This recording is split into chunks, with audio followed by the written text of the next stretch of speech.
অন্যের ভালোবাসা পাওয়ার জন্য সেরা 3টি উপায় রয়েছে, আর সেগুলো কি সেটাই এই ভিডিওটির মাধ্যমে আপনাদের সাথে শেয়ার করতে চলেছি। যে টিপসগুলো আপনার জানা থাকলে সবাই আপনাকে আরো শ্রদ্ধার সাথে ভালোবাসবে অ্যান্ড আপনাকে তারা চিরদিন মনে রাখবে। তাই ভিডিওটি একদম শেষ পর্যন্ত অবশ্যই দেখুন। তো চলুন শুরু করা যাক। So tips number 1, appreciate when you have the chance. কারোর ভালোবাসা পাওয়ার জন্য সবথেকে সেরা উপায় হলো তাকে ইমপ্রেস করা। সেটা আমরা সবাই জানি, কিন্তু কিভাবে অন্যকে ইমপ্রেস করা যায় সেটা কিন্তু আমরা অনেকেই জানি না। So appreciate when you have the chance, অর্থাৎ সুযোগ পেলেই তার প্রশংসা করুন। মানে আপনি যাকে পছন্দ করেন বা যাকে ইমপ্রেস করতে চান তাকে সুযোগ পেলেই কিন্তু প্রশংসা করতে থাকুন। এটা আপনাকে আপনার ভালোবাসা আরও গভীর করতে অনেক বেশি সাহায্য করবে। টিপস নাম্বার 2, যেগুলো আপনাকে ফলো করতে হবে। প্রথমত, নামগুলো মনে রাখতে শিখুন। এক্ষেত্রে আপনার দক্ষতায় ভাবে চিহ্নিত হবে যে আপনি আপনার আগ্রহ যথেষ্ট পরিমাণে ব্যয় করছেন কিনা।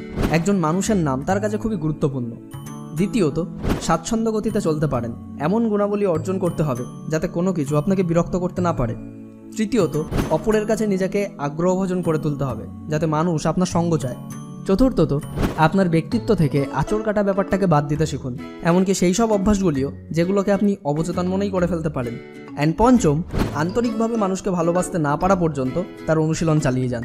অর্থাৎ যদি পুরো ভিডিওটা সাম আপ করি তাহলে দাঁড়ায়, কারোর ভালোবাসা পাওয়ার জন্য অন্যের জন্য প্রার্থনা করতে শিখতে হবে, কোনো স্বার্থ থাকা যাবে না, তাকে কোনো চাপ প্রয়োগ করা যাবে না, চিন্তায় থাকা যাবে না, সুযোগ পেলেই তাকে প্রশংসা করতে হবে, ইত্যাদি। তো আপনার লাইফেও কি এমন কেউ আছে যাকে আপনি ইমপ্রেস করতে চান? কমেন্ট করে আমাদেরকে অবশ্যই জানান।